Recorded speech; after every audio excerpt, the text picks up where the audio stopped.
छात्रों, हमने उदारवादी जो दल थे, उदारवादी दल के उद्देश्य व सिद्धांतों के बारे में चर्चा की तथा उदारवादी दल की जो प्रमुख मांगे थी अंग्रेज सरकार से, उनके बारे में हमने चर्चा की। अब हम छात्रों देखेंगे कि उदारवादियों की क्या क्या सफलताएं रही तथा उदारवादियों की क्या क्या विफलताएं रही, अर्थात अंग्रेजों ने उदारवादियों की कौन कौन सी बातों को माना तथा किन किन बातों को अंग्रेजों द्वारा स्वीकार नहीं किया गया, तो उसके बारे में हम चर्चा करेंगे। तो छात्रों, तो इसमें हम देखते हैं कि उदारवादियों की सफलता, तो उदारवादियों ने भारत की जनता में अब क्या क्या सफलताएं रही, उन सफलताओं के बारे में चर्चा करते हैं।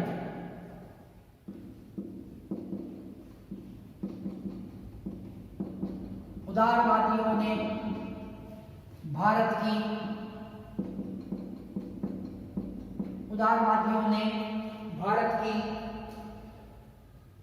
जनता में राजनीतिक शिक्षा प्रदान की। उदारवादियों ने भारत की जनता को राजनीतिक शिक्षा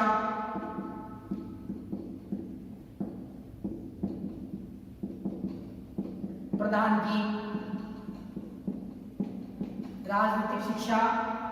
की।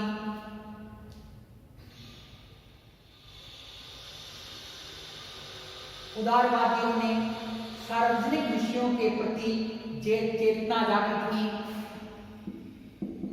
उदारवादियों ने सार्वजनिक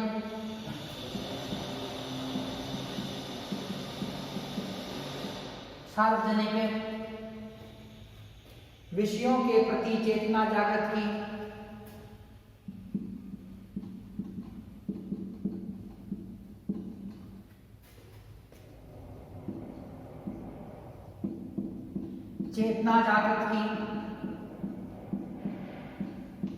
सार्वजनिक विषयों के प्रति चेतना जागृत की। उदारवादियों ने भारतीय स्वतंत्रता आंदोलन का आधार तैयार किया। उदारवादियों ने भारतीय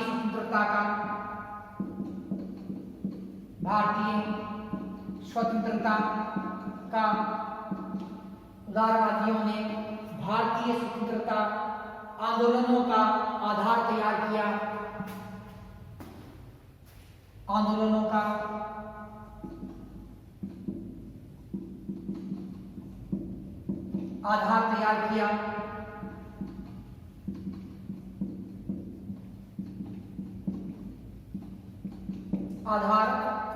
किया।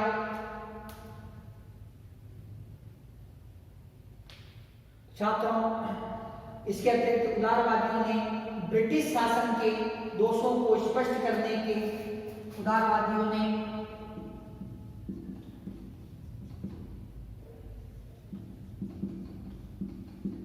ब्रिटिश शासन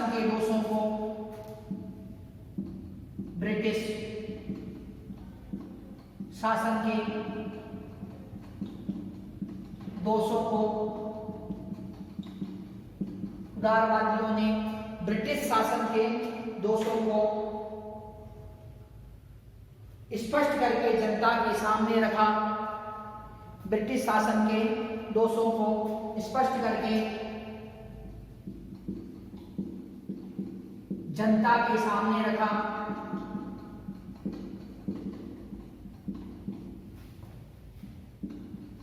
जनता के सामने रखा।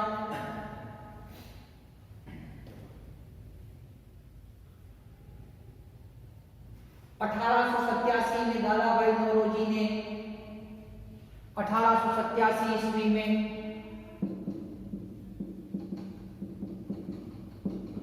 दादा भाई नौरोजी ने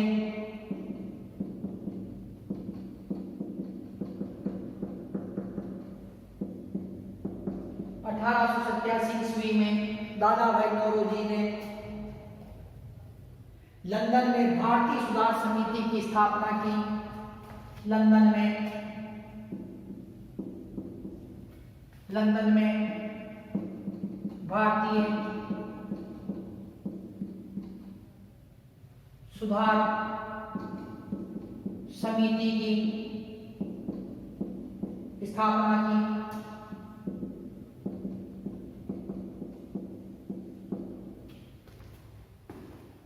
भारतीय सुधार समिति की स्थापना की। उदारवादियों ने राष्ट्रीय आंदोलनों को गति प्रदान की। उदारवादियों ने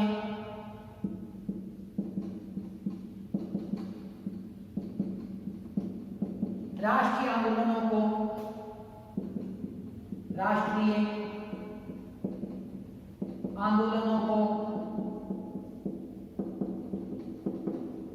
गति प्रदान की।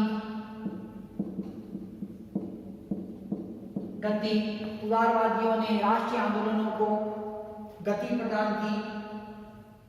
1893 में भारतीय संसद समिति बनी। 1893 में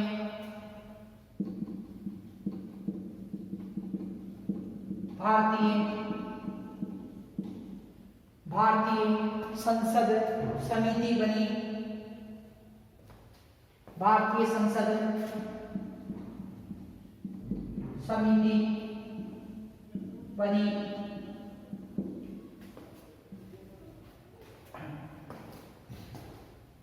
भारतीय सिविल सर्विस की परीक्षा भारत में आयोजन का प्रस्ताव पास हुआ।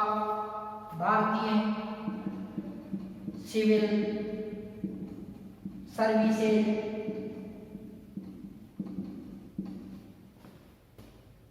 परीक्षा के भारत में आयोजन का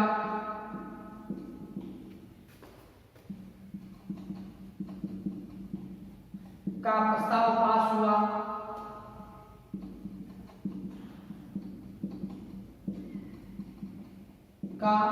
प्रस्ताव पास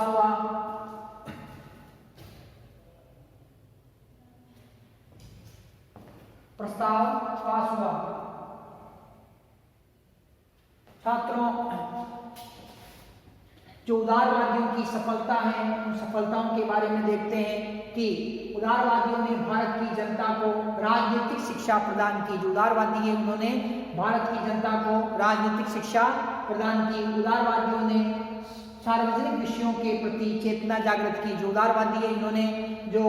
उदारवादियों ने सार्वजनिक विषय के प्रति चेतना जागृत की। उदारवादियों ने भारतीय स्वतंत्रता आंदोलनों का आधार तैयार किया। जो उदारवादी इन्होंने भारतीय स्वतंत्रता आंदोलन है तो उसका जो आधार तैयार करने में उदारवाद की प्रमुख भूमिका रही। उदारवादियों ने ब्रिटिश शासन के दोषों को स्पष्ट करके जनता के सामने रखा। जो ब्रिटिश शासन के दोष थे तो उनको उदारवादियों ने क्या किया कि जनता के सामने रखा। 1887 ईस्वी छात्रों 1887 ईस्वी में दादा भाई नौरोजी ने लंदन में भारतीय सुधार समिति की स्थापना की। जो 1887 ईस्वी है 1887 ईस्वी में दादा भाई नौरोजी द्वारा जो भारतीय सुधार समिति की स्थापना कहाँ की गई? लंदन के अंदर की। किसने की? दादा भाई नौरोजी द्वारा की गई। उदारवादियों ने राष्ट्रीय आंदोलन को गति प्रदान की। 1893 में भारतीय संसद समिति बनी। 1893 में कौन समिति बनी? संसद समिति बनी। भारतीय सिविल सर्विसेज परीक्षा के भारत में आयोजन का प्रस्ताव पास हुआ। तो छात्रों, इस प्रकार से जो नरम दल है अर्थात उदारवादी दल है तो इनकी ये निम्नलिखित सफलताएं रही। छात्रों, अब हम देखते हैं इनकी विफलताओं के बारे में। जो देखते हैं कि इनकी क्या क्या विफलताएं रही। तो उदारवादियों की विफलताएं,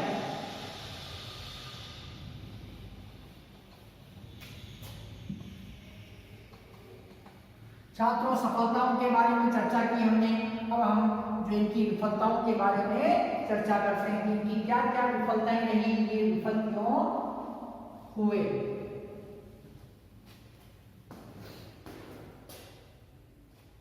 तो उदारवादियों की विफलताएं, उदारवादियों की विफलताएं।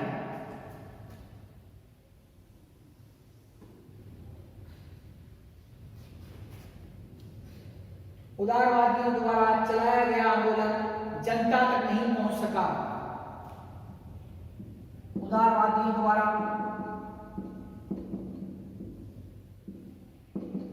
चलाया गया आंदोलन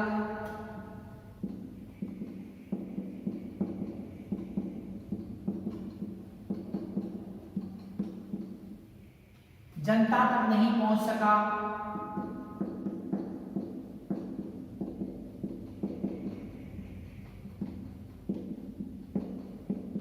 जनता तक नहीं पहुंच सका और जनता को प्रभावित भी नहीं कर सका और जनता को प्रभावित भी नहीं कर सका।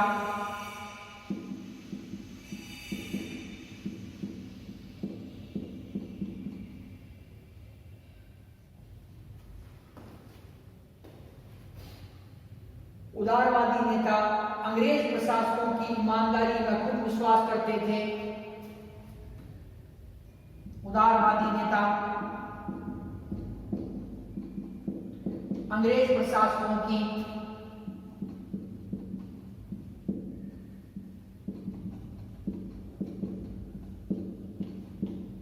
उदारवादी नेता अंग्रेज प्रशासकों की ईमानदारी में खूब विश्वास करते थे।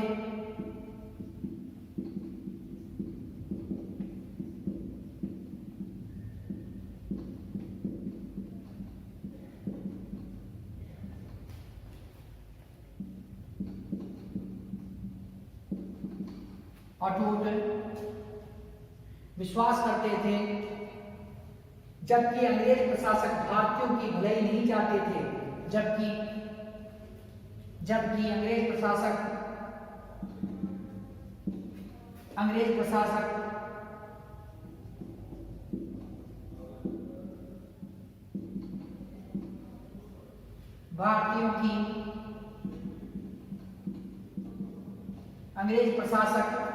भारतीयों की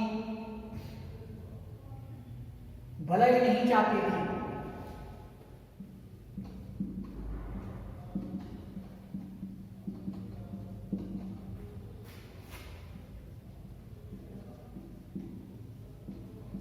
भारतीयों की भलाई नहीं चाहते थे।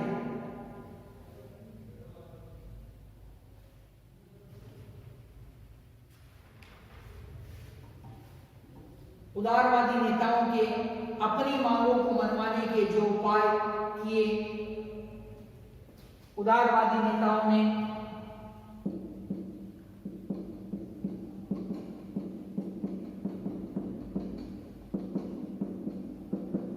अपनी मांगों को मनवाने के लिए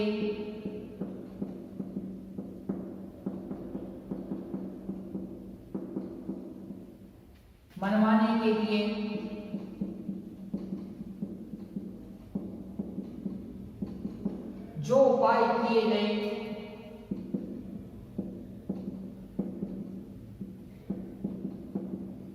वह विफल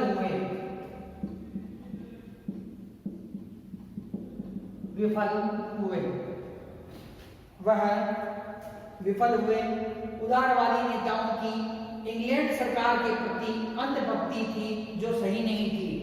उदारवादी नेताओं की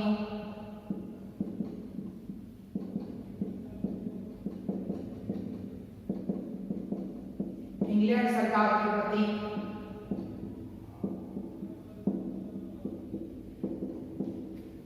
प्रति जो अंधभक्ति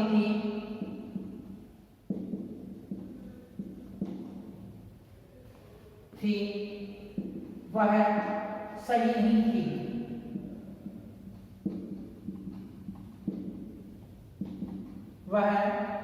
नहीं थी।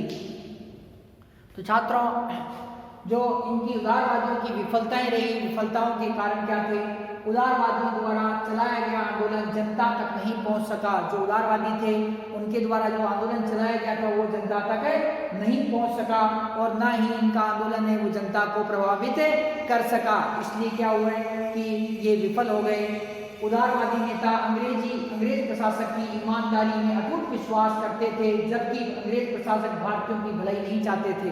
छात्रों, जो उदारवादी नेता थे, उदारवादी नेताओं द्वारा जो अंग्रेजों की राजभक्ति में विश्वास था, अंग्रेजों की न्यायप्रियता के अंदर इनका विश्वास था।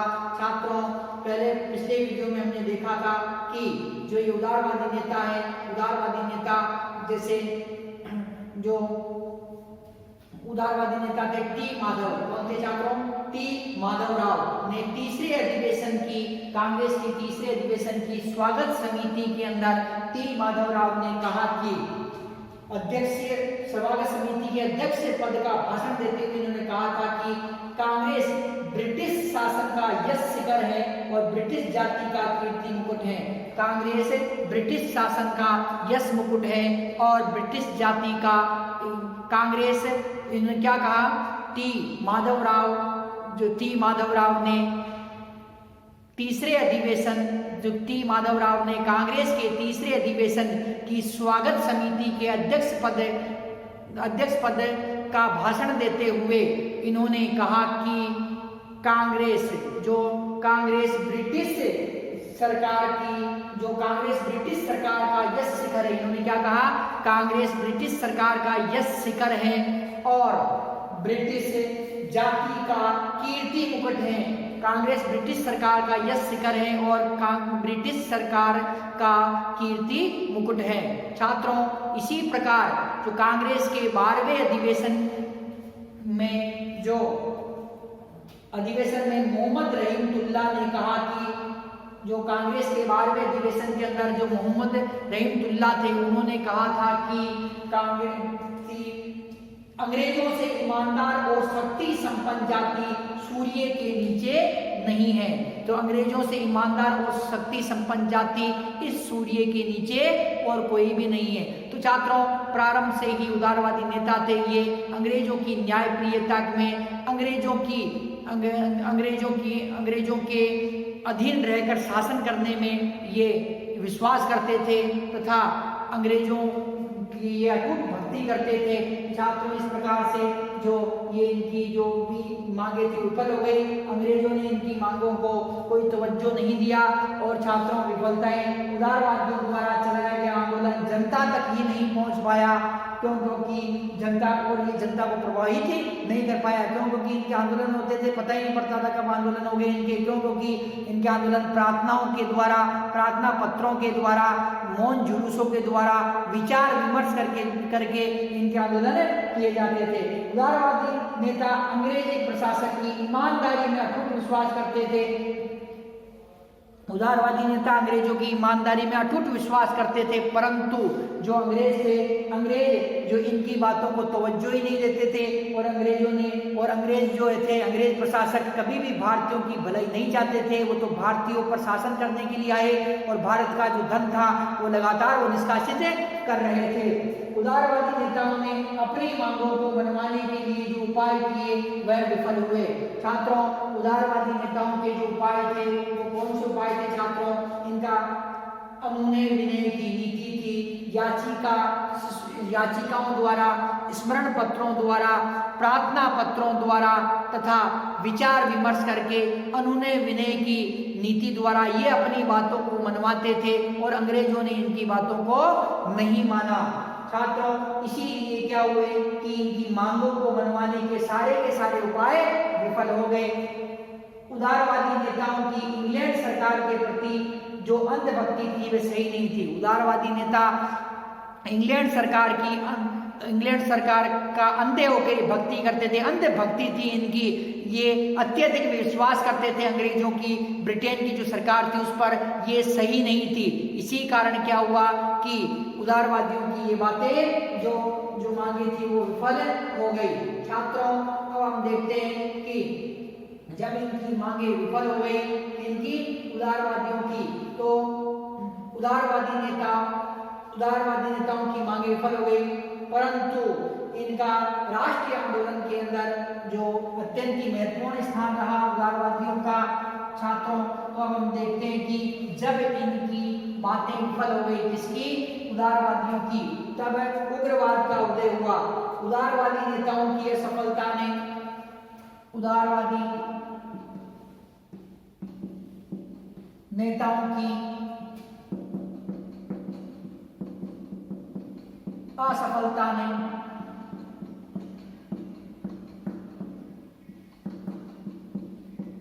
उदारवादी नेताओं की असफलताओं ने राष्ट्रीय आंदोलन के इतिहास में, राष्ट्रीय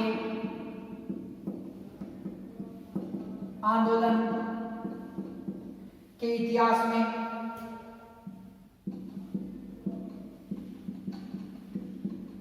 एक महत्वपूर्ण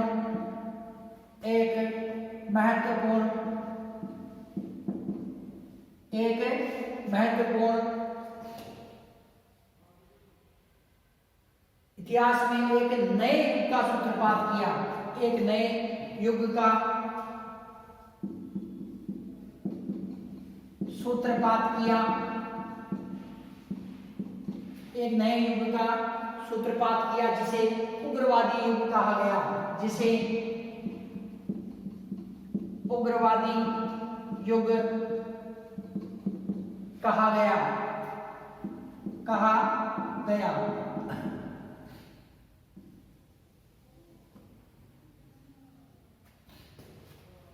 उग्रवादी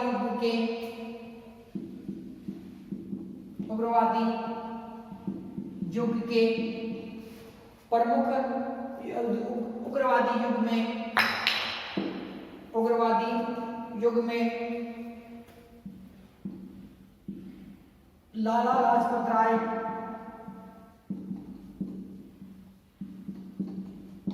बाल गंगाधर तिलक,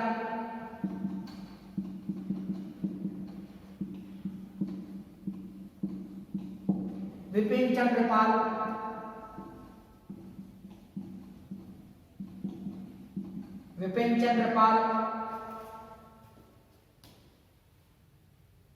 तथा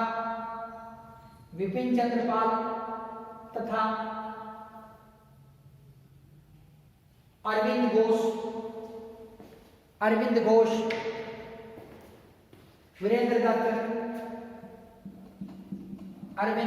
घोष, वीरेंद्र दत्त, वीरेंद्रनाथ दत्त जैसे नेता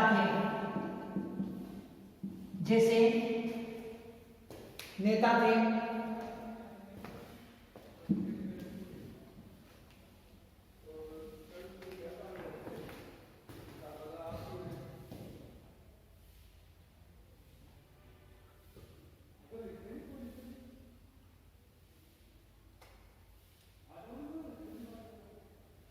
छात्रों, उग्रवादी नेता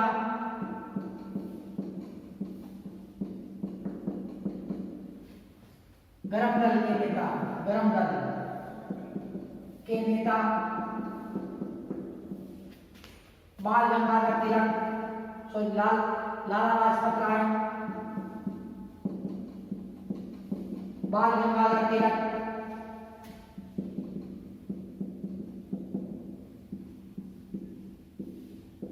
विपिन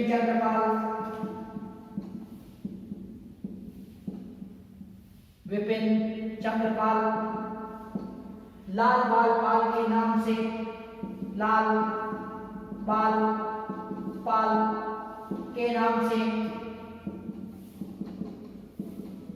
प्रसिद्ध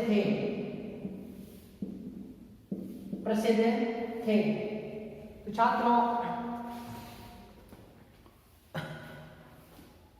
इसके अंतर्गत छात्रों, जो उदारवादी नेताओं की असफलताओं ने राष्ट्रीय आंदोलन के इतिहास में एक नए युग का सूत्रपात कर दिया। जो राष्ट्रवादी नेता थे, तो राष्ट्रवादी नेताओं की असफलता ने राष्ट्रीय आंदोलन के इतिहास में एक नए युग का सूत्रपात किया, जिसे क्या कहा गया? उग्रवाद। क्या कहा गया? उग्रवादी युग कहा गया। कौन सा युग? उग्रवादी युग कहा गया। उग्रवादी युग में लाला लाजपत राय, बाल गंगाधर तिलक, विपिन चंद्र पाल, अरविंद घोष,